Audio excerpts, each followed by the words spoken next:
Radhanpur ward 7માં વરસાદી પાણીનો ત્રાસ, ભાજપના નેતાઓ સામે નાગરિકોનો આક્ષેપ। સૈના વોર્ડ 7ના વિઠ્ઠલનગર 2 વિસ્તારમાં છેલ્લા કેટલાક દિવસોથી વરસેલ વરસાદ પછી પાણી ભરાવાની સમસ્યા યથાવત રહી છે। યોગ્ય નિકાલની વ્યવસ્થા ન હોવાના કારણે અનેક ઘરોમાં પાણી ઘૂસતા ઘરવકરી બગડી ગઈ છે। પીવાનું પાણી ગંદકીથી ભળતા આરોગ્યના ગંભીર જોખમો ઊભા થયા છે। ટોયલેટના કૂવા ભરાઈ જતા પરિસ્થિતિ અસ્તવ્યસ્ત બની છે। સાથે ઝેરી જાનવરોના ત્રાસે રહીશો વધુ પરેશાન થયા છે। સ્થાનિક નાગરિકોએ ભાજપના હાલના ધારાસભ્ય લવિંગજી ઠાકોર, શહેર ભાજપ પ્રમુખ રાજુભાઈ તેમજ નગરપાલિકા પ્રમુખ ભાવનાબેન જોશી પર નિષ્ક્રિયતાના આક્ષેપ કર્યા છે।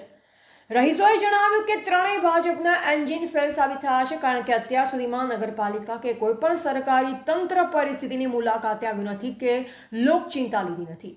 આ દરમિયાન રાધનપુર કોંગ્રેસ પક્ષના વોર્ડ 1ના નગરસેવક જયાબેન ઠાકોર તથા શહેર મહિલા પ્રમુખ સમીરાબેન ઘાંચી પીડિત પરિવારોની મુલાકાતે પહોંચ્યા। તેમણે રહીશોની પીડા સાંભળીને તાત્કાલિક રાહત માટે વહીવટી તંત્રને જાગૃત કરવાની ખાતરી આપી।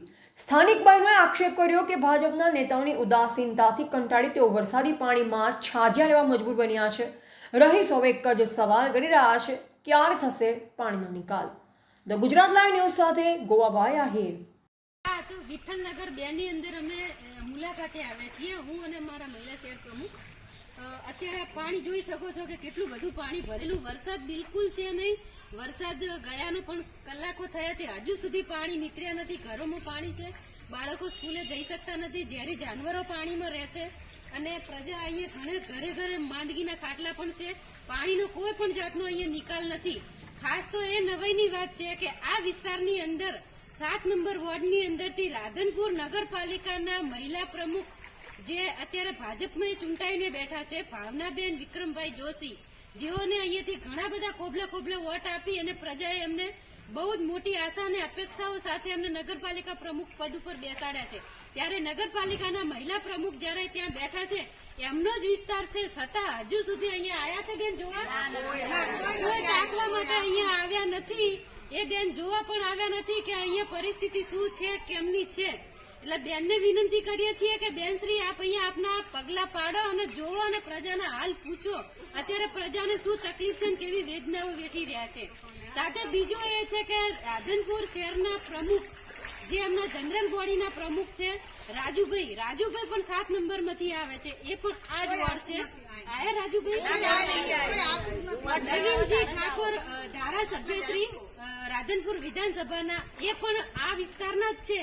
તો ધારાસભ્યશ્રી આયા આપની મુલાકાતે જોઈ શકો છો કે વોટ લેવા બધા આવે છે, એમનું કેવું એવું છે, પણ હજુ સુધી કોઈ પણ અહીંયા મુલાકાતે ભાજપનો એક પણ વ્યક્તિ અહીંયા કોઈ રૂબરૂ મુલાકાતે આવ્યો નથી। એમની પરિસ્થિતિ બહુ દયનીય છે, અમે જોઈ છે એમની પરિસ્થિતિ, અને સાથે સરકારને પણ અપીલ અને વિનંતી કરીએ છીએ કે જે કંઈ થતું આ લોકોને હેલ્પ અને મદદ કરવામાં આવે। નગરપાલિકા રાધનપુરનું તંત્ર ઊંઘમાં છે અને પાટણ કલેક્ટર શ્રી, મામલતદાર સાહેબ શ્રી રાધનપુર અને રાધનપુરના સીઓને પણ વિનંતી કરીએ છીએ મીડિયાના માધ્યમથી કે એ પણ અહીંયા આવે અને પાણીનો નિકાલ કરાવડાવે। મારું નામ જયા ઠાકોર, પાટણ જિલ્લા મહિલા કોંગ્રેસ પ્રમુખ।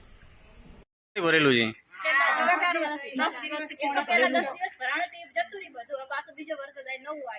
તો નગરપાલિકામાં જાણ કરી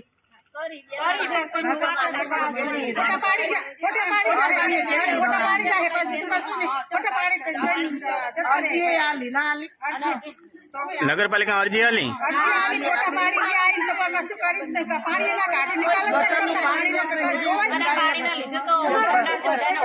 તમારા વોર્ડમાંથી કોણ જીત્યું? 7 નંબર આપો છો તમે?